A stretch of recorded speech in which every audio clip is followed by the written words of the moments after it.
നമസ്കാരം, ഹോട്ട് ടോക്കിലേക്ക് സ്വാഗതം.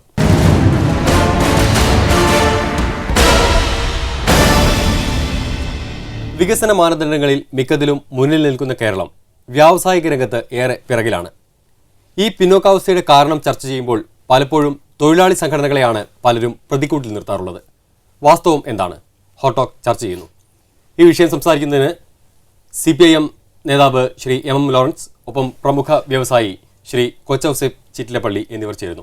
ഒരു ട്രേഡ് യൂണിയൻ നേതാവ് എന്ന നിലയ്ക്ക് ഈ കാര്യത്തിൽ താങ്കളുടെ നിരീക്ഷണം എന്താണ്? അനുഭവം എന്താണ്? വ്യവസായ വികസനം വരാത്തതിന് ഉത്തരവാദികൾ തൊഴിലാളികളാണെന്ന് പറഞ്ഞാൽ ഞാൻ അംഗീകരിക്കില്ല. ഞാൻ തൊഴിലാളി യൂണിയൻ പ്രവർത്തനമായതുകൊണ്ട് മാത്രമല്ല, യാഥാർത്ഥ്യം അതല്ലെന്ന് വ്യക്തമായി എനിക്ക് ധാരണകളുണ്ടാണ്. തൊഴിലാളി പണിയെടുക്കാതെ കൊണ്ട് വ്യവസായം ഉണ്ടാകുകയില്ല, വ്യവസായം നിലനിൽക്കില്ല, വ്യവസായം വികസിക്കില്ല. മുതലാളി മാത്രം വിചാരിച്ച അവിടുത്തെ വ്യവസായം ഉണ്ടാവണം. പണം കെട്ടിവെക്കാം, അല്ല ബാങ്കിലിടാം. ബാങ്കിലെ പണവും പിന്നെയും പണിയെടുക്കുന്നതിലേക്ക് പോയില്ലെങ്കിൽ അപ്പോഴും പ്രയോജനമില്ല. അപ്പോൾ തൊഴിലാളിയാണ് വ്യവസായ വികസനത്തിൽ ഏറ്റവും മുഖ്യമായ ഘടകം. പിന്നെ നിങ്ങൾ പറഞ്ഞതിൻ്റെ അർത്ഥം എന്താണെന്ന് വെച്ചാൽ, വ്യവസായം ആരംഭിക്കുമ്പോഴും വ്യവസായം നല്ല നിലയ്ക്ക് പ്രവർത്തിക്കുമ്പോഴും തൊഴിൽ തർക്കമില്ലാതെ കണ്ട് തൊഴിലാളികൾ അച്ചടക്കത്തോടുകൂടി അധ്വാനിക്കാൻ തയ്യാറാവണം എന്നതാണ്. അത് മുതലാളിമാരെല്ലാം ആഗ്രഹിക്കുന്ന കാര്യമാണ്. തൊഴിൽ നിയമങ്ങൾ തന്നെയും ഉണ്ടാവേണ്ട ആവശ്യമില്ലെന്നാണ് അവർ ചിന്തിക്കുന്നത്. തൊഴിൽ നിയമങ്ങൾ അവരുടെ ചിന്തയ്ക്ക് യോജിച്ചൊരു കാര്യമല്ല. അവർക്ക് സ്വതന്ത്രമായി പ്രവർത്തിക്കാൻ കഴിയണം, തൊഴിലാളികളെ കൊണ്ട് ഇഷ്ടം പോലെ അധ്വാനിപ്പിക്കാൻ കഴിയണം. പക്ഷേ ഇപ്പോൾ ലോകത്തിലുണ്ടായിട്ടുള്ള മാറ്റങ്ങളുടെയൊക്കെ പ്രതിഫലനം എന്നോണം ചില നിയമങ്ങളും ചട്ടങ്ങളും ഒക്കെ ഉണ്ടായിട്ടുണ്ട്. പഴയ കാലത്ത് തൊഴിലാളികൾ ഇപ്പോൾ ഇംഗ്ലണ്ടിലാണ് വ്യവസായ വികസനം ആദ്യം ഉണ്ടാകുന്നത്. എത്രയോ മണിക്കൂർ പണിയെടുത്തിരുന്നു, ചാട്ടൊക്കെ വെച്ച് പണിയെടുപ്പിക്കുമായിരുന്നു. അമേരിക്കയിൽ അപ്രകാരം ഉണ്ടായിരുന്നു. അപ്പോൾ ഒരു നിയമവും പാലിക്കാതെ തൊഴിലാളികളെ കൊണ്ട് ഇങ്ങനെ കഠിനാധ്വാനം ചെയ്യിക്കണം എന്നത് വ്യവസായികളുടെ ഒരു വ്യാമോഹമാണ്. അത് ഒരു നിലനിൽക്കുന്ന ഒരവസ്ഥയിൽ അത് സാധ്യം ആവുകയില്ല. അതാണ് തൊഴിലാളി സംഘടനകളെക്കുറിച്ചുള്ള വ്യവസായികളുടെ പരാതി. തീർച്ചയായിട്ടും എന്തൊക്കെ തന്നെയായാലും നമ്മുടെ നാട്ടിൽ, പ്രത്യേകിച്ച് കേരളത്തിൽ, വ്യവസായം മറ്റ് സംസ്ഥാനങ്ങളെ അപേക്ഷിച്ച് വളരുന്നില്ല എന്നുള്ളതൊരു സത്യമാണല്ലോ. അപ്പോൾ എന്തെങ്കിലും ഒരു കാരണം ഉണ്ടാവണ്ടേ. അപ്പോൾ ആ കാരണങ്ങൾ അനലൈസ് ചെയ്യുമ്പോൾ എനിക്ക് തോന്നാറുള്ളത്, അതിനകത്ത് ഈ തൊഴിലാളി യൂണിയൻ്റെ അതിപ്രസരം ഒരു പരിധി വരയ്ക്കെങ്കിലും ഒരു ഘടകമാണ് എന്നെനിക്ക് തോന്നാറുണ്ട്. ഞാൻ എല്ലാ യൂണിയനുകളെയും കുറ്റം പറയല്ല, എല്ലാ തൊഴിലാളികളെയും കുറ്റം പറയല്ല. പക്ഷേ പണ്ട് ഇതിനേക്കാളും മോശമായിരുന്നു. പക്ഷേ കാര്യങ്ങൾ ഇപ്പോൾ കുറേ ഭേദമായിട്ടുണ്ട്.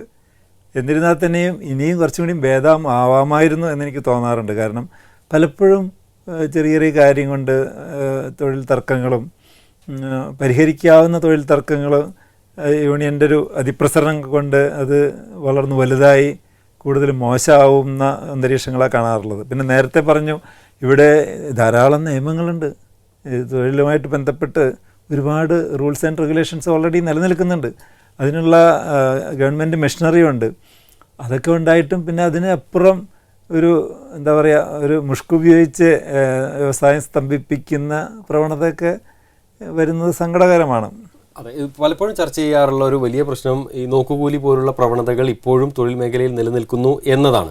നോക്കുകൂലിക്ക് ഞാൻ മാത്രമല്ല, ഞാൻ പ്രതിനിധാന സംഘടനകളിലാണ്, ഞാൻ പ്രതിനിധീകരിക്കുന്ന രാഷ്ട്രീയ പാർട്ടിയിലാണ്. പലപ്പോഴും അങ്ങനെ എതിരായി അഭിപ്രായങ്ങൾ പറയാറുണ്ട്. പക്ഷേ അനുഭവത്തിൽ അതാണോ? സത്യത്തിന് നേരെ കണ്ണടച്ചിട്ട് കാര്യമില്ല. ഇതൊരു യാഥാർത്ഥ്യമാണ്. കേരളത്തിൽ ഇപ്പോഴും നോക്കുകൂലി നടന്നുകൊണ്ടിരിക്കുന്നുണ്ട്. പക്ഷേ പണ്ടത്തെ അപേക്ഷിച്ച് വളരെ കുറഞ്ഞിട്ടുണ്ട്. അത് സന്തോഷം തന്നെ. ഈ അടുത്ത് എനിക്കൊരു എൻ്റെ ഒരു അകന്നൊരു ബന്ധുവിനൊരു അനുഭവം ഉണ്ടായി. അയാളൊരു ചെറിയൊരു ജോലിക്കാരനാണ്. അയാളൊരു വീട് ട്രാൻസ്ഫറായി ഇപ്പോൾ അവിടെയുള്ള ലോക്കലായിട്ടുള്ളവർക്ക് 2500 രൂപ കൊടുക്കേണ്ടി വന്നു അത്രേ. ഞാൻ പറഞ്ഞു, നിങ്ങളെന്തുകൊണ്ട് പ്രതികരിച്ചില്ല? അയ്യോ, അപ്പോൾ കുറച്ച് പ്രായമൊക്കെ ഉണ്ട്, മക്കളൊക്കെ ഉണ്ട്, അതൊന്നും നിങ്ങളെപ്പോലൊന്നും പറ്റില്ലല്ലോ, അത് അതിനുള്ള ധൈര്യം നമുക്കില്ല എന്ന് പറഞ്ഞ് അയാൾ 2500 രൂപ കൊടുത്തു. അപ്പോൾ ഇതിപ്പോഴും നടന്നുകൊണ്ടിരിക്കുന്ന കാര്യങ്ങളാണ്. അതെ, ചിറ്റലപ്പള്ളി പോലുള്ള ഒരു സ്വയം ചുവട് ഇറക്കിയൊക്കെ അത് പരിഹരിക്കാറുണ്ട് പലപ്പോഴും. കൊച്ചൗസേപ്പ് നോക്കുകൂലി അല്ലാത്തൊരു പ്രശ്നത്തിൽ നോക്കുകൂലിയാണെന്ന് വിശേഷിപ്പിച്ചുകൊണ്ട് നേരിട്ട് ഇടപെടുകയും സ്വന്തം ലോറിയുടെ മുകളിൽ കയറി തട്ടി താഴത്തേക്ക് ഇത് പെട്ടിയിലിടുകയും ഒക്കെ ചെയ്തു. അതിനുമുമ്പ് കൊച്ചൗസേപ്പ് പറഞ്ഞത്, ഞാൻ ഇത് എൻ്റെ തൊഴിലാളികളെ കൊണ്ട് ചെയ്യിക്കുന്നത് ഇവിടെ തൊഴിലാളികൾക്ക് പൂളുണ്ട്. തൊഴിലാളി നിയമം അനുസരിച്ച് ഓരോ ദിക്കിലും പ്രത്യേകം പൂളുണ്ട്. അപ്പോൾ ഇളമക്കര അവിടെ വലിയൊരു ഗോഡൗൺ പണിതിരുന്നു. അത് പല കമ്പനിക്കാരും അവിടെ സ്ഥലം എടുത്തിട്ടുണ്ട്. കൊച്ചൗസേപ്പിൻ്റെ ഭാര്യയുടെ പേരിലാണ് എടുത്തതിൻ്റെ ഓർമ്മ. അതെ. അപ്പോൾ അങ്ങനെ എടുത്തിരുന്നു. അപ്പോൾ അവിടെ സ്വാഭാവികമായിട്ട് അവിടെ നേരത്തെ പണിയെടുത്തുകൊണ്ടിരുന്ന പുള്ളിപ്പെടുന്ന ആൾക്കാണ് ആ പണിയെടുക്കാനുള്ള നിയമപ്രകാരമുള്ള അവകാശം. പക്ഷേ കൊച്ചൗസേപ്പ് അത് സമ്മതിച്ചില്ല. കൊച്ചൗസേപ്പിൻ്റെ സ്വന്തം ജോലിക്കാരെ കൊണ്ട് എടുപ്പിക്കുന്നു കൊടുത്തു. അപ്പോൾ അതിനെ തൊഴിലാളിയെ എതിർത്തു. വലിയ തൊഴിൽ തർക്കമായി, പോലീസ് ഇടപെടലായി, ഇടപെടലൊക്കെ ഉണ്ടായി. അവസാനം കൊച്ചൗസേപ്പ് ഒരു പൂഴിക്കാടൻ പ്രയോഗം എന്ന് പറയും പോലെ ചെയ്തതെന്ന് വെച്ചാൽ ലോറിയിൽ പെട്ടി കയറ്റിക്കൊണ്ട് വന്നു. അപ്പോൾ കൊച്ചൗസേപ്പിൻ്റെ ആർഗ്യുമെൻറ്റ് ഇവർക്കത് ചെയ്യാൻ കഴിയില്ല. ഗ്ലാസ് വേസൊക്കെയാണ്, എളുപ്പത്തിൽ പെരീഷബിളാണ്, അവർക്ക് അതിൻ്റെ പരിചയമില്ല. അവർ പറഞ്ഞു ഇവിടെ ഗ്ലാസിൻ്റെ ഏർപ്പാടൊക്കെ ഇവിടെ ഉണ്ട്, ഞങ്ങൾ എത്രയോ കാലം വേണ്ടി ചെയ്തുകൊണ്ടിരിക്കുകയാണ്, ഞങ്ങൾക്ക് കൃത്യമായിട്ട് ചെയ്യാൻ വേണ്ടി കഴിയും. പക്ഷേ കൊച്ചൗസേപ്പ് സമ്മതിക്കാൻ തയ്യാറുണ്ടായിരുന്നില്ല. അതിൻ്റെ കൊച്ചൗസേപ്പിനെ സംബന്ധിച്ചിടത്തോളം ഈ രൂപത്തിൽ ഒക്കെ വാദിക്കുന്ന പോളിനെ കൊണ്ട് പണിയെടുപ്പിക്കാൻ പാടില്ല, സ്വന്തം ജോലിക്കാരെ കൊണ്ട് പണിയെടുക്കുന്നത് നിർബന്ധം. പശ്ചാത്തലം അറിയുന്നതുകൊണ്ടാണ് അന്ന് താങ്കൾ പ്രതികരിച്ചത് മുതലാളിമാർ ചുമതെടുക്കുന്നത് നല്ലതാണെന്ന്. നല്ലതെന്ന് പറയേണ്ടി വന്നു. വെച്ചാൽ പിന്നെ മുതലാളിമാർ ഒരു യാഥാർത്ഥ്യം ഞാൻ പറഞ്ഞോട്ടെ. അതായത് നിയമം അനുസരിച്ച്, നമ്മുടെ നാട്ടിലെ രാജ്യത്തെ നിയമം അനുസരിച്ച് നമ്മുടെ സ്വന്തം തൊഴിലാളികൾക്ക് ലേബർ കാർഡ് ഉണ്ടെങ്കിൽ തീർച്ചയായിട്ടും അവരെ കൊണ്ട് ലോഡിങ് അൺലോഡിങ് ചെയ്യിക്കാമെന്ന് നിയമം തന്നെ അനുശാസിക്കുന്നുണ്ട്. അതിന് ഉത്തമ തെളിവാണ് ഇതിന് ശേഷം ഈ ഒരു കേസുമായി ബന്ധപ്പെട്ട് ഹൈക്കോടതി നമുക്ക് അനുകൂലമായിട്ടാണ് വിധി വന്നത്. യൂണിയനെതിരായിട്ടാണ് അന്നത്തെ വിധി ഉണ്ടായത്. അപ്പോൾ അതിൻ്റെ നിയമങ്ങളുണ്ടല്ലോ നമ്മുടെ നാട്ടിൽ. പലപ്പോഴും വ്യവസായികൾ പറയാറുള്ളത് കേരളത്തിലെ ഒരു അന്തരീക്ഷത്തിൽ കൂടെ പ്രഖ്യാപിക്കപ്പെടുന്ന ഹർത്താലുകൾ, സമരങ്ങൾ, ഇതാണ് ഒരു വലിയ തിരിച്ചടിയാവുന്നത് വ്യവസായ രംഗത്തിന് എന്ന് പറയാറുണ്ട്. അത് എത്രമാത്രമാണ് അനുഭവത്തിലുള്ളത്? ഈ എന്തൊക്കെ തന്നെയായാലും ഈ കൂടെയുള്ള ഹർത്താൽ അല്ലെങ്കിൽ ബന്ദ് അത് നമ്മുടെ നാട്ടിനൊരു ഭൂഷണമല്ല എന്നുള്ള അഭിപ്രായക്കാരനാണ് ഞാൻ. കാരണം പെട്ടെന്നുള്ള ഹർത്താൽ അനൗൺസ് ചെയ്യുക, അതുകൊണ്ട് തൊഴിലവസരങ്ങൾ നഷ്ടപ്പെടുക, യാത്ര ചെയ്യുന്നവർക്ക് ബുദ്ധിമുട്ടുകൾ ഉണ്ടാക്കുക, അത് കഷ്ടം തന്നെയാണ്. അത് മറ്റ് സംസ്ഥാനങ്ങളിലൊന്നും കാണാത്ത ഒരു വിഷയം തന്നെയാണ്. എത്രയോ പേര് അതുകൊണ്ട് ബുദ്ധിമുട്ടുന്നുണ്ട്, എത്രയോ തൊഴിൽ ദിവസങ്ങൾ നഷ്ടപ്പെടുന്നുണ്ട്. ഇതൊക്കെ തന്നെയാണ് ആയിരിക്കണം ഒരു ഇൻവെസ്റ്ററെ സംബന്ധിച്ചിടത്തോളം കേരളത്തിൽ മുതൽ മുടക്കാനായിട്ട്. ആണോ ശ്രീ എം എം ലോറൻസ്? അതിലേക്ക് ആദ്യം പറഞ്ഞതിൻ്റെ കാര്യം ഒന്ന് അവസാനിപ്പിക്കട്ടെ. രജിസ്റ്റർ ചെയ്യപ്പെട്ട തൊഴിലാളിയുടെ ആ രജിസ്ട്രേഷനൊക്കെ വാങ്ങിയ രീതി എനിക്കറിയാം, എങ്ങനെ വാങ്ങിയെന്നുള്ളത്. അത് DLO അത് തെറ്റാണെന്ന് പറഞ്ഞതാണ്. പക്ഷെ കോടതിയിൽ പോയി ജയിക്കാൻ വേണ്ടി കഴിഞ്ഞു.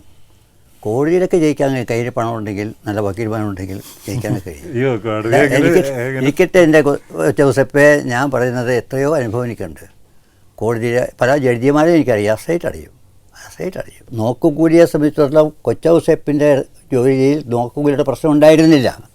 കൊച്ചൗസേപ്പിൻ്റെ ഇവിടെ ഉണ്ടായിരുന്ന പ്രശ്നം എന്താ വെച്ചാൽ അവിടെ മുൻപ് ആ പണി ചെയ്തുകൊണ്ടിരുന്ന ആൾക്ക് പണി കിട്ടണമെന്നായിരുന്നു തൊഴിലാളിയുടെ ഭാഗത്തുള്ള, ട്രീറ്റ്മെൻറ്റിൻ്റെ ഭാഗത്തുള്ള ന്യായം. അതിനെന്താണെന്ന് വെച്ചാൽ അവിടെ ഒരു പ്രത്യേക പൂളുണ്ട്, നമ്പർ 40 വേണം, 41 നമ്പർ പൂളാണ്. അവരാണ് അവിടെ പണിയെടുക്കുന്നത്. അവർക്ക് പണി കൊടുക്കില്ലെന്നാണ് കൊച്ചൗസേപ്പിൻ്റെ പാട്. ഞങ്ങൾക്ക് പണി വേണമെന്നാണ് അവരുടെ നിലപാട്. പിന്നെ അവർക്ക് ഈ പണിയെടുത്തിട്ട് എന്തെങ്കിലും കിട്ടുള്ളൂ. ചിലപ്പോൾ അതിക്രമമായിട്ട് കൂലി ആവശ്യപ്പെടുന്നുണ്ടാവാം, തെറ്റായിട്ട് വിത്ത് പ്രവർത്തിക്കുന്നുണ്ട്, ഇല്ലെന്ന് ഞാൻ പറയില്ല. അതൊക്കെ നടക്കുന്നുണ്ട്. അതിലൊക്കെ ഒരുപാട് മാറ്റം കൊച്ചൗസേപ്പിനെ ഇപ്പോൾ സംബന്ധിച്ചുകൊണ്ട് ഒരുപാട് മാറ്റങ്ങൾ സംഭവിച്ചിട്ടുണ്ട്. അത് ഗ്രാജുവായിട്ട് വരുന്ന കാര്യമാണ്. പക്ഷേ അതിന് മുമ്പുള്ള മുതലാളിമാരുടെ സ്ഥിതി ഇതാ. മുതലാളിമാരുടെ സ്ഥിതി കൊച്ചൗസേപ്പിനെ അറിയുമെന്ന് എനിക്കറിയില്ല. എനിക്ക് കുറേ അധികം കൊല്ലത്തെ അനുഭവമുണ്ട്. എത്രയോ മണിക്കൂറാണ് പണിയെടുപ്പിക്കുന്നത്, ചുരുങ്ങിയ കൂലിയെ കൊടുക്കുള്ളൂ. തൊഴിൽ യൂണിയൻ ഉണ്ടാക്കിയതിൻ്റെ പേരിൽ മാത്രം അറസ്റ്റ് ചെയ്യും, പോലീസ് കൊണ്ട് തല്ലുകയും ചെയ്യുന്ന സമ്പ്രദായം എത്ര കാലം നടത്തണമെന്ന് അറിയോ? അതൊക്കെ പണ്ട്. അത് ഞാൻ പറഞ്ഞത്. അപ്പോൾ മുതലാളിമാരെ ഒരിക്കലും തൊഴിലാളിക്ക് സ്വാതന്ത്ര്യം കൊടുക്കാൻ വേണ്ടിയിട്ടോ തൊഴിലാളിക്ക് അനുകൂലമായിട്ടുള്ള ഒരു നിയമം ഉണ്ടാകാൻ വേണ്ടിയോ ആഗ്രഹിക്കുന്ന ആൾക്കാരെ അല്ല. മലയാളി പുറത്തു പോയാൽ ധാരാളം പണിയെടുക്കുന്നു, അവിടെ വേറൊരു തൊഴിൽ സംസ്കാരം കാണിക്കുന്നു. കേരളത്തിൽ പണിയെടുക്കുന്ന മലയാളി ആ ഉത്തരവാദിത്വ ബോധം കാണിക്കുന്നില്ല എന്ന രീതിയിലൊരു ചർച്ച വരാറുണ്ട്. അതിൻ്റെ കാരണം പ്രധാനമായിട്ട് ഈ തൊഴിലാളി യൂണിയൻ കാരണം കൊണ്ടുള്ള അവരുടെ ഒരു അധികമായിട്ടുള്ളൊരു ധൈര്യമാണ്. കാരണം എന്തുണ്ടെങ്കിലും അത് പൊളിറ്റിക്കൽ പാർട്ടികൾ നോക്കിക്കോളും. ധാർഷ്ട്യം എന്ന് പറയേണ്ടി വരും. ധാർഷ്ട്യം ഞാൻ ഉപയോഗിക്കുന്നില്ല, അവരുടെ അർത്ഥം. ധാർഷ്ട്യം അല്ല എന്ന് അദ്ദേഹം പറഞ്ഞില്ല. അല്ല മനസ്സിലായി നിങ്ങൾ പറഞ്ഞ. പിന്നെ അതുകൊണ്ടാണെന്ന് ആ പറയുന്നത് ശരിയല്ല. ഞാൻ പറയുന്നത് ഇപ്പോൾ ഈ വ്യവസായ വിപ്ലവം ആദ്യം നടക്കുന്ന ഒരു രാജ്യം ഇംഗ്ലണ്ടാണ്. അന്ന് അവിടെ എത്ര മണിക്കൂറാണ് പണിയെടുപ്പിച്ചിരുന്നു അറിയോ? അതികഠിനമായ ശുഷ്ണമായിരുന്നു. ഇതേപ്പറ്റിയൊക്കെ പഠനം നടത്തിയിട്ടാണ് മാർക്സ് ഈ തൊഴിലാളി വർഗ സർവാധിപത്യം എന്ന തത്വങ്ങളിലേക്കൊക്കെ കൊണ്ടുവരുന്നത്. അപ്പോൾ അതൊക്കെ പഴയ ചരിത്രമാണ്. അതൊക്കെ പഠിക്കാതെ കണ്ട് ഇപ്പോഴത്തെ ഇന്ന് അതൊക്കെ മാറി. അല്ല ഇരിക്കട്ടെ, മാറിയത് മാറ്റം ഉണ്ടാക്കിയത് തൊഴിലാളികളാണ്. മാറ്റം മുതലാളിമാർ അറിഞ്ഞുകൊണ്ട് ഒരു നിയമം ഉണ്ടാക്കിയിട്ടില്ല. ഒരു മാറ്റവും സ്വയമേവ തന്നെ പണിയെടുപ്പിക്കുന്ന മുതലാളി വർഗം ഉണ്ടാക്കിയിട്ടില്ല. അതെ, അത് പറയുമ്പോൾ ഇപ്പോഴും എന്തെങ്കിലും ഒരു അവസരം കിട്ടിയാൽ ഒരു ചൂഷണത്തിന്റെ സാധ്യത തേടുക തന്നെയാണ് മുതലാളിമാർ ചെയ്യുന്നത്. സ്വാഭാവികമായും ലാഭമാണ് അവരുടെ അടിസ്ഥാനപരമായ ആഗ്രഹം. അതായത് ഒരു സ്മോൾ സ്കെയിൽ ഇൻഡസ്ട്രിയലിസ്റ്റിനെ സംബന്ധിച്ചിടത്തോളം മറ്റുള്ള പല പ്രൊട്ടക്ഷനും അവർക്കില്ല. കാരണം ഇപ്പോൾ ഒരു ഗവൺമെൻറ് ജോലിയാണെങ്കിൽ 5-ാം ശമ്പള കമ്മീഷൻ, 6-ാം ശമ്പള കമ്മീഷൻ, അല്ലെങ്കിൽ പുതിയ അടുത്ത് DA കൂട്ടി. ഇതൊക്കെ ഒരു സ്മോൾ സ്കെയിൽ ഇൻഡസ്ട്രിക്ക് അയാൾക്ക് യാതൊരു പ്രൊട്ടക്ഷനും ഇല്ല. അയാൾ മുതൽ മുടക്കിയത് അയാൾക്ക് അതിൽ നിന്ന് ചെറിയ ലാഭം കിട്ടിയിട്ട് വേണം അയാൾക്ക് നിലനിൽക്കണമെങ്കിൽ തന്നെ. അപ്പോൾ തീർച്ചയായിട്ടും അതൊക്കെ തന്നെയായാലും കേരളത്തിൽ എന്തുകൊണ്ട് മറ്റ് സംസ്ഥാനങ്ങളെ അപേക്ഷിച്ച് വ്യവസായങ്ങൾ വളരുന്നില്ല? അതിന് ഒരു പ്രധാന കാരണം ഈ ഹർത്താലും ഈ നോക്കുകൂലിയും അല്ലെങ്കിൽ ഈ യൂണിയൻ്റെ നമുക്ക് ഹർത്താലിലേക്ക് വരാം. അല്ല നമ്മളങ്ങനെ പോയിട്ട് കാര്യമില്ല. ഇവിടെ വ്യവസായം വളരാതിരിക്കുന്നത് ഈ നോക്കുകൂലിയും ഈ ഹർത്താലും ഈ സ്ട്രൈക്കും ഒക്കെ ഉള്ളതുകൊണ്ടാണ് കൊച്ചൗസഫിൻ്റെ അഭിപ്രായം. എനിക്കതിനോട് തീരെ യോജിപ്പില്ല. ഈ ഹർത്താലും സ്ട്രൈക്കും നോക്കുകൂലിയൊക്കെ ഉണ്ടാക്കി തീർത്തതും മുതലാളി വർഗമാണ്. പണിയെടുക്കാതെ കൂലി വാങ്ങുന്ന സമ്പ്രദായമാണ് നോക്കുകൂലി വരുന്നത്. ശക്തിയായിട്ടല്ലാണ് ഞങ്ങൾ. അത് മുതലാളി വർഗമാണ് പണിയെടുക്കാതെ പണം ഉണ്ടാക്കുന്ന ആളുകൾ. ആ വർഗത്തിൻ്റെ സ്വഭാവമാണ് ഇവർ നോക്കുകൂലി കാണിക്കുന്നത്. നോക്കുകൂലി കാണിക്കുന്നത് മുതലാളി വർഗത്തിൻ്റെ ചൂഷക വർഗത്തിൻ്റെ അതേ സ്വഭാവം വേറൊരുത്തി കാണിക്കുകയാണ്. അവിടെ ഞങ്ങൾ തീരെ എതിരാണ് ഇതിന്. പക്ഷേ ഇതുപോലുള്ള വളരെ ശക്തമായിട്ടുള്ള രാഷ്ട്രീയ പിന്തുണയുള്ള യൂണിയനുകൾ നോക്കുകൂലിയെപ്പറ്റി ഞാനൊരു എക്സാമ്പിൾ പറയാം. കൺസ്ട്രക്ഷൻ മേഖലയിൽ അല്ലെങ്കിൽ എവിടെയെങ്കിലും ഒരു ഉദാഹരണത്തിന് ഒരു ജനറേറ്റർ കൊണ്ട് ഇറക്കണമെങ്കിൽ അതിന് നിയമമുണ്ട്. അതായത് ഒരു ടണ്ണിന് 1600 രൂപ ഒരു ടണ്ണിന് കൊടുക്കണം അതിൻ്റെ ഭാരത്തിന്. അപ്പോൾ വലിയ ജനറേറ്റർ ആണെങ്കിൽ അതിന് ചിലപ്പോൾ 5 ടണ്ണ് ഒക്കെ ഭാരം ഉണ്ടാവും. അപ്പോൾ അതിൻ്റെ എമൗണ്ട് എത്ര വരുമെന്നറിയോ? ഒരു 8000 രൂപ അല്ലെങ്കിൽ 9000 രൂപ വരും. ഇവരെന്ത് ചെയ്യുന്നറിയോ? ഇവർ പോയി ഒരു ക്രെയിൻ വിളിച്ചു കൊണ്ടുവരും. ഇവർ മാറി നിന്ന് ആ ക്രെയിനിന് വെച്ചിട്ട് ഇറക്കിച്ചിട്ട് അയാൾക്ക് 2500 രൂപ കൊടുത്ത് ബാക്കിയുള്ളത് ഇവരെ പോക്കറ്റിൽ വയ്ക്കും. ഇതുകൊണ്ട് നടക്കുന്ന കാര്യങ്ങളാണ്. അല്ല, ഇതൊന്നും ഞങ്ങൾ യോജിക്കുന്നില്ല. ആ സമ്പ്രദായത്തോട് ഒരു യോജിപ്പില്ല. ഞാൻ പറയാം, മുപ്പത്തടുത്ത് നമ്മുടെ ശക്തി പേപ്പർ മില്ലില്ലേ, രാജകുമാറിൻ്റെ, അവിടെ ഇതുപോലെ മെഷീനറി കൊണ്ട് വരുത്തി കഴിഞ്ഞിട്ട് വലിയ തുക ഇവർ ആവശ്യപ്പെട്ടു. അത് കൊടുക്കാൻ കൂട്ടാക്കിയില്ല. യൂണിയനെ സമീപിച്ചു. യൂണിയൻ ശക്തിയായിട്ട് മുതലാളിയെ അനുകൂലിച്ചു. അവർ ചോദിക്കുന്നത് കൊടുക്കാൻ മറന്നു കൊടുന്നു. കുറച്ച് ദിവസം അവിടെ ആ മെഷീൻ വെറുതെ അവിടെ കിടന്നു. അവസാനം അവരെ കൊണ്ട് പണിയെടുപ്പിക്കുക തന്നെ ചെയ്തു. കൊച്ചൗസഫിന് അറിയോ കാര്യമൊക്കെ മുറി? പിന്നെ എരുമയെ ലോറിക്ക് വിടുന്നാൽ പഴകിട്ട് കൊടുത്താണ് ഇറക്കണത്. അവനും നോക്കൂലി വാങ്ങുന്നൊരു കഥ ചെയ്തത് എനിക്കറിയില്ല. അല്ല ആ രൂപത്തിൽ പരിഹസിച്ചു വിടാണെങ്കിൽ പോലും ചിലപ്പോൾ യാഥാർത്ഥ്യമാവാം. ഇതുപോലെ തൊഴിലാളികൾ പണം വാങ്ങുന്ന സമ്പ്രദായം ഉണ്ടായിരുന്നു. എന്നാൽ ഇതിൽ വലിയൊരു മാറ്റം വന്നിട്ടുണ്ട്. ആ മാറ്റം ഉണ്ടായിട്ടുണ്ടെങ്കിലും ചൂഷണം അവസാനിക്കുന്നില്ല. പണം ഇപ്പൊ ചൂഷണം നടക്കുന്നത് തൊഴിലാളികളാണ്. പല എല്ലാ വ്യവസായ രംഗവും അസംഘടിത മേഖലയിലൊക്കെ തന്നെ പലപ്പോഴും വലിയ ചൂഷണത്തിന് വിധേയമാകുന്ന ഒരുപാട് ഇൻഡസ്ട്രികൾ ഇപ്പോഴും ഈ കേരളത്തിൽ തന്നെ നിലനിൽക്കുന്നില്ലേ? ഉണ്ട്, പല വ്യവസായ മേഖലയിലുണ്ട്. തൊഴിൽ ചൂഷണം വെച്ചാൽ തൊഴിലാളികളുടെ ചൂഷണമല്ല, മുതലാളിമാരുടെ ചൂഷണം. അതെ, അവരെ ഞങ്ങൾ ഉദ്ദേശിച്ചത് തീർച്ചയായും ഉണ്ട്.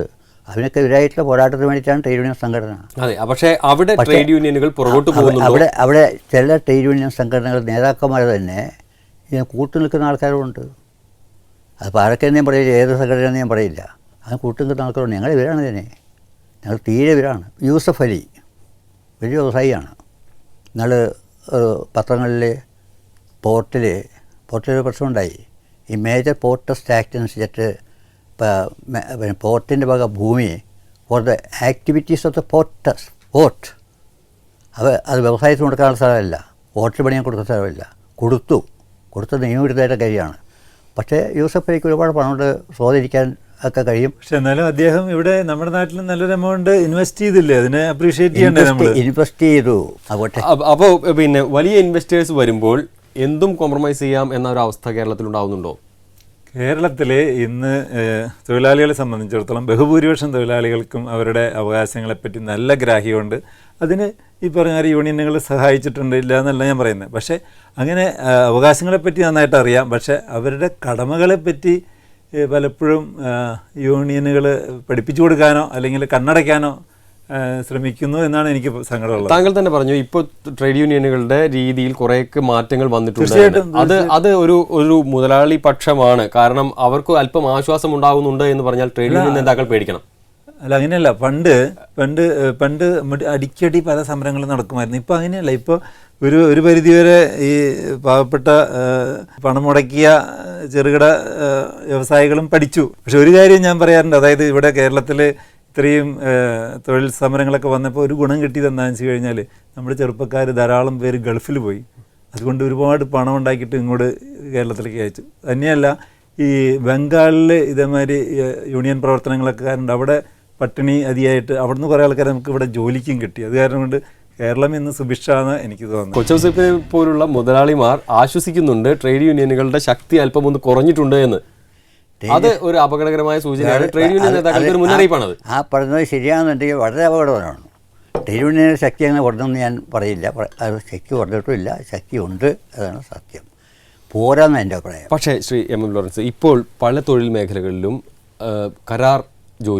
കരാർ അടിസ്ഥാനത്തിലാണ് നിയമനങ്ങളെല്ലാം നടക്കുന്നത്. അടിസ്ഥാനപരമായി ഒരു തൊഴിലാളിക്ക് കിട്ടേണ്ട കാര്യങ്ങൾ പോലും, ലഭ്യമാവേണ്ട അവകാശങ്ങൾ പോലും നിഷേധിക്കപ്പെടുന്ന അവസ്ഥയുണ്ട്. എത്രമാത്രം അതിൽ ഇടപെടാറുണ്ട്? അതെ, നിശ്ചയമായിട്ടും ഇടപെടാറുണ്ട്.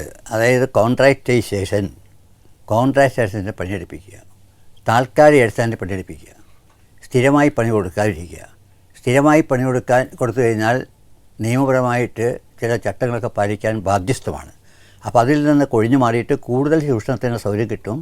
കോൺട്രാക്ടൈസേഷനും ക്യാഷ്വൽ അടിസ്ഥാനത്തിൽ പണിയെടുപ്പിക്കലും ഒക്കെ ഉണ്ടായിക്കഴിഞ്ഞാൽ അവരാണ് താല്പര്യമുള്ളത്. അതിന് ഗവൺമെൻറ് പ്രോത്സാഹിപ്പിക്കുകയും ചെയ്യുന്നുണ്ട്. പ്രത്യേകിച്ച് സെൻട്രൽ ഗവൺമെൻറ് പോളിസിയാണ്, അമേരിക്കൻ പോളിസിയാണത്. അപ്പോൾ അത് മുതലാളിമാരുടെ താല്പര്യത്തിന് വേണ്ടിയിട്ടുള്ള പോളിസിയാണ്. അത് ഞങ്ങൾ ചെറുക്കുന്നുണ്ട്. തൊഴിലാളികൾക്കിടയിലും ഈ കോൺട്രാക്ട് ജോലിയോട് താല്പര്യം ഉണ്ടല്ലോ.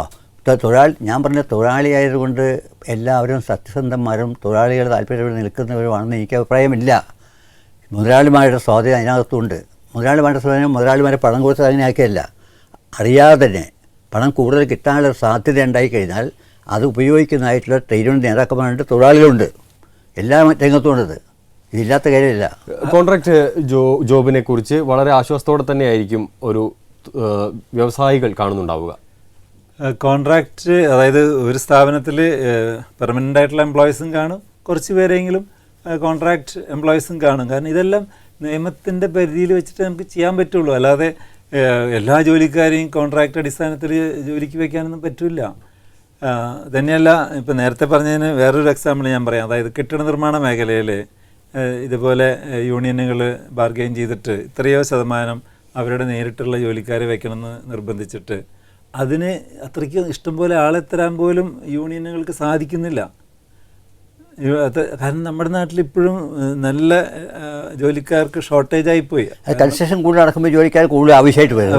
ആവശ്യം വരുമ്പോഴേക്കും തൊഴിലാളികൾക്ക് കൂടെ ഒരു ബാർഗെയിനിങ് കപ്പാസിറ്റി വർദ്ധിക്കും. ആ ബാർഗെയിനിങ് കപ്പാസിറ്റിയുടെ ഭാഗമായിട്ട് കൂടുതൽ കൂലി വാങ്ങും, പണം വാങ്ങും. ചിലപ്പോൾ കോൺട്രാക്ടർമാരിൽ നിന്ന് ഓഹരിയും വാങ്ങും. നല്ലോണം കോൺട്രാക്ടർമാർ ചോദിക്കാതെ കൊണ്ട് വീട്ടിൽ കൊടുക്കും. എനിക്ക് നേരിട്ടറിയാവുന്ന കാര്യങ്ങളുണ്ട്. അല്ല, അതുകൊണ്ട് ഇന്ന് ഇപ്പോൾ സാധാരണ നിലയ്ക്ക് ഒരു നല്ലൊരു സ്കിൽഡ് വർക്കർക്ക്, പ്രത്യേകിച്ച് കെട്ടിട നിർമ്മാണ മേഖലയിൽ 600 രൂപ 700 രൂപ വരെ ശമ്പളം കിട്ടുന്ന നല്ല കൽപ്പണിക്കാരനെ, നല്ല കൂലിയല്ലേ. അപ്പോൾ അവരുടെ ഒരു മാസത്തെ ശമ്പളം എത്രയെന്ന് അറിയാവോ? ആളെ കിട്ടാനില്ല. അങ്ങനെ ഇരിക്കുമ്പോഴാണ് വീണ്ടും യൂണിയൻ ഇതുപോലെ അത് അത്രയും ജോലികൾ അവർ വഴിക്കാണ് അത് കടത്തിവിടാൻ പറ്റുള്ളൂ എന്ന് പറയുന്നത് ശരിയല്ല. എൻ്റെ കൊച്ചൗസപ്പം ഇതുപോലത്തെ കുറേ കാര്യങ്ങൾ എടുത്തിട്ട് പൊതുവൽക്കരിച്ചിട്ട് കാര്യമില്ല. ഇതുപോലത്തെ കുറേ കാര്യങ്ങളുള്ളത് യാഥാർത്ഥ്യമാണ്, അതിനെ ഞാൻ സമ്മതിക്കുന്നു. അതും ഇല്ലായ്മ ചെയ്യാൻ കഴിയണം. പക്ഷെ അതും ഈ സമ്പ്രദായം നിലനിൽക്കുന്ന കാലത്തോളം എന്ന് പറഞ്ഞാൽ, കുറച്ചും കൂടി ഒരു തിയറിറ്റിക്കലായിട്ട് പറഞ്ഞാൽ, ചൂഷണത്തിൽ അധിഷ്ഠിതമായിട്ടുള്ള സാമൂഹ്യ വ്യവസ്ഥ നിലനിൽക്കുന്ന കാലത്തോളം പൂർണ്ണമായിട്ട് ഉച്ചാരണം ചെയ്യാൻ കഴിയില്ല. എപ്പോഴും ചർച്ച ചെയ്യാറുണ്ട് കേരളത്തിലെ നഴ്സുമാരുടെ പ്രശ്നം. വിദ്യാഭ്യാസ ലോൺ എടുത്ത് ജോലി നേടിയ മറ്റ് മേഖലയിലുള്ള നമ്മുടെ കുട്ടികളുടെ യുവതലമുറയുടെ പ്രശ്നങ്ങൾ. നിരവധി തൊഴിൽ മേഖലകൾ ഈ രീതിയിൽ നിലനിൽക്കുന്നുണ്ട് ഈ കാലത്ത്. വലിയ തരത്തിൽ ചൂഷണം. സാധാരണ ഇപ്പോൾ ചിറ്റിലപ്പള്ളി പറഞ്ഞതുപോലെ 600 രൂപ ശമ്പളം കൂലി കിട്ടുന്ന മെയ്സന്റെ അവസ്ഥയിൽ നിന്നും തീർത്തും പരിതാപകരമായ 100 രൂപ പോലും കൂലി കിട്ടാത്ത അവസ്ഥയുള്ള മേഖലകളുണ്ട്. ഇപ്പം നേഴ്സുമാരുടെ കാര്യം പറഞ്ഞു. ബൽറാം കമ്മിറ്റിയുടെ ശുപാർശയുണ്ട്, നടപ്പിലാക്കിയോ? നടപ്പിലാക്കാത്ത വലിയ ജയൻസ് അല്ലേ ഈ മേഖലയുള്ളത്, വലിയ ജയൻസ്. എത്രയോ വമ്പിച്ച ലാഭം ഉണ്ടാക്കുന്ന സ്ഥാപനങ്ങളില്ലേ. ഇപ്പോൾ പാസ്റ്റമർജി ചിറ്റപ്പള്ളിയും അതിലേക്ക് പ്രവേശിച്ചില്ല എന്ന് പറഞ്ഞു. പ്രവേശിക്ക് ഈ പിന്നെ ഇത് ഹോസ്പിറ്റൽ മേഖലയിലേക്കും നല്ലോണം പണം ഉണ്ടാക്കാൻ പറ്റിയ മേഖലയാണ്. വരുന്നുണ്ടോ ഇനി? ഇല്ല, അതിനകത്ത് ഇല്ല. അല്ല, അതിനകത്ത് തന്നെ എനിക്ക് ഞാൻ മാറിയെന്നൊന്ന് വീക്ഷിക്കുമ്പോൾ 2 തരത്തിലുള്ള ഹോസ്പിറ്റലുകളുണ്ട്. ഒന്ന് പ്യുവർലി ചാരിറ്റി ബേസ്ഡ് ആയിട്ടുള്ള ഹോസ്പിറ്റലുകളില്ലേ നമ്മുടെ നാട്ടിൽ? ഉണ്ട്, അതുണ്ടാവും, ഉണ്ട്. അതേസമയം വലിയ ലക്ഷറീസ് ആയിട്ട് വലിയ 5 സ്റ്റാർ ഗ്രേഡിൽ വലിയ ചാർജ് ചെയ്യുന്ന ഹോസ്പിറ്റലുകളുണ്ട്. അപ്പോൾ 2 കൂട്ടർക്കും ഒരേ മാനദണ്ഡം ആവുന്നത് ശരിയല്ല എന്ന് എനിക്ക് തോന്നുന്നു. ഇല്ല, അതൊക്കെ ശരിയാണ്. ആ മാനദണ്ഡത്തിൽ വ്യത്യാസമൊക്കെ ഉണ്ടാവണം. പക്ഷേ എന്ത് ചാരിറ്റി ആണെങ്കിലും അടിസ്ഥാന ശമ്പളം ഉറപ്പുവരുത്തേണ്ട ബാധ്യത ഉണ്ട്. അത് ശരിയാണ്. പിന്നെ നേഴ്സുമാരുടെ എത്രയോ സ്ട്രഗിൾ നടന്നു. ഇപ്പോൾ വീണ്ടും ഒരു സ്ട്രഗിളിലേക്കാണ് പോകാൻ പോണത്. നടപ്പിലാക്കുന്നില്ല. ഗവൺമെൻറ് തീരുമാനിച്ചാണല്ലോ. ബൽറാം കമ്മിറ്റിയെ വെച്ചു. ഇപ്പോൾ ബൽറാം മരിച്ചുപോയി. അതിന് ശുപാർശ ഇനിയും ഇംപ്ലിമെൻറ്റ് ചെയ്തിട്ടില്ല. ആരാണ് ഇംപ്ലിമെൻറ്റ് ചെയ്യാത്തത്? അവർ നേഴ്സുമാരാണോ? അവരാണ് കുറ്റവാളികൾ? അല്ല. അപ്പോൾ അത് ഞാൻ പറഞ്ഞത് ഈ ചൂഷണത്തിൻ്റെ താല്പര്യമുള്ള കാലത്തോളം ഇതൊക്കെ നടന്നുകൊണ്ടിരിക്കും. താങ്കൾ തന്നെ പറഞ്ഞു മുതലാളിമാരുടെ താല്പര്യത്തിനനുസരിച്ച് നിൽക്കുന്ന തൊഴിലാളി നേതാക്കളുണ്ട് എന്ന് പറഞ്ഞു. ഇപ്പോൾ തന്നെ കരിമണൽ ഖനനം വളരെ ഏറെ ചർച്ച ചെയ്യപ്പെടുന്ന ഒരു ഘട്ടമാണ്. കരിമണൽ ഖനനം സ്വകാര്യ മേഖലയിലേക്ക് പോകാൻ തൊഴിലാളികൾ തന്നെ ആവശ്യപ്പെടുന്ന സാഹചര്യം ഉണ്ടാകുന്നു കേരളത്തിൽ. ഒരു കാരണവശാലും അനുവദിക്കാൻ പാടില്ല എൻ്റെ അഭിപ്രായം. എൻ്റെ അഭിപ്രായം മാത്രമല്ല, CIT അതിന് മുമ്പ് തീരുമാനമെടുത്തിട്ട കാര്യമാണ് ഇത് പാടില്ല എന്നുള്ളത്. ഷിബു ജോൺ നേരത്തെ തന്നെ കയറി പറഞ്ഞു പാടില്ല എന്ന്. ഷിബു കൊല്ലത്തുകാരാണ്. അതുമായിട്ട് ബന്ധപ്പെട്ട് കുറേ കാര്യങ്ങളൊക്കെ നടത്തിക്കൊണ്ടിരുന്ന ആളാണ് ബേബി ജോൺ, അയാളുടെ ഫാദർ ഒക്കെ എനിക്കറിയാവുന്നതാണ്. അപ്പോൾ അത് ഒരിക്കലും സമ്മതിക്കാൻ പാടില്ല. സെക്രട്ടേറിയറ്റ് മാർച്ച് കരിയുമാണ് പറയുന്നത്. പിന്നെ എല്ലാവരും കൂടി ആലോചിച്ച് ചെയ്തൊരു കാര്യമാണ്. പക്ഷേ ഈ സ്വകാര്യവൽക്കരിക്കുന്ന അനുകൂലിച്ച് ഞാൻ സംസാരിക്കേണ്ടായില്ല. ഞാൻ കഴിവുകൊണ്ട് സംസാരിക്കുകയും ചെയ്തു. നിങ്ങൾ അങ്ങനെയാണെങ്കിൽ പോലും പോയി ഉദ്ഘാടനം ചെയ്യാൻ പാടില്ലായിരുന്നു എൻ്റെ അഭിപ്രായം ഞാൻ പറയണ്ടായി. അത് പൂർണ്ണാർത്ഥത്തിൽ താങ്കൾ വിശ്വസിക്കുന്നുണ്ടോ? ഞാൻ പൂർണ്ണ അഭിപ്രായത്തിൽ അടിസ്ഥാനത്തിൽ വിശ്വസിക്കേണ്ട ഇതിനാണ് ചോദ്യം ഉത്ഭവിക്കുന്ന ഈ കാര്യത്തിൽ. ഇപ്പോൾ കരിമണലിനെ പറ്റി പറഞ്ഞപ്പോൾ എനിക്ക് തോന്നുന്നത്, അതായത് ശാസ്ത്രീയമായിട്ട് അതിനെപ്പറ്റി പഠനം നടത്തിയിട്ട് പ്രകൃതിക്ക് ദോഷമില്ലാത്ത വിധത്തിൽ കുറച്ചെങ്കിലും ഖനനം ചെയ്താൽ എന്താ ദോഷം? അല്ല, ഖനനം നടക്കുന്നുണ്ട്. കുറച്ചല്ല, വമ്പിച്ച വിധത്തിൽ ഖനനം ചെയ്യുന്നുണ്ട്.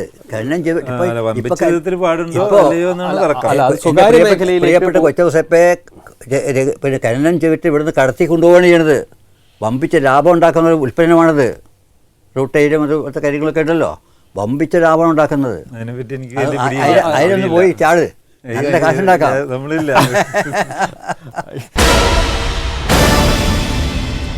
തൊഴിലാളികൾക്ക് കിട്ടേണ്ട അർഹമായ പ്രതിഫലം കിട്ടാതെ ഒരു വ്യവസായത്തിനും വളരാനാവില്ല എന്നാണ് ശ്രീ MM ലോറൻസ് പറയുന്നത്. ആ സംഘടനം അതുണ്ടാകുന്നതുവരെ നിലനിൽക്കുകയും ചെയ്യും എന്ന് അദ്ദേഹം വാദിക്കുന്നു. എന്നാൽ ട്രേഡ് യൂണിയനുകളാണ് വ്യവസായത്തിന് തടസ്സമായി നിൽക്കുന്നത് എന്ന വാദത്തിൽ തന്നെയാണ് കൊച്ചൗസേപ്പ് ചിറ്റിലപ്പള്ളിയും നിൽക്കുന്നത്. ഹോട്ട് ടോക്കിൻ്റെ ഈ എപ്പിസോഡ് ഇവിടെ അവസാനിക്കുന്നു. ഇതേ ചർച്ച അടുത്ത എപ്പിസോഡിലും തുടരും.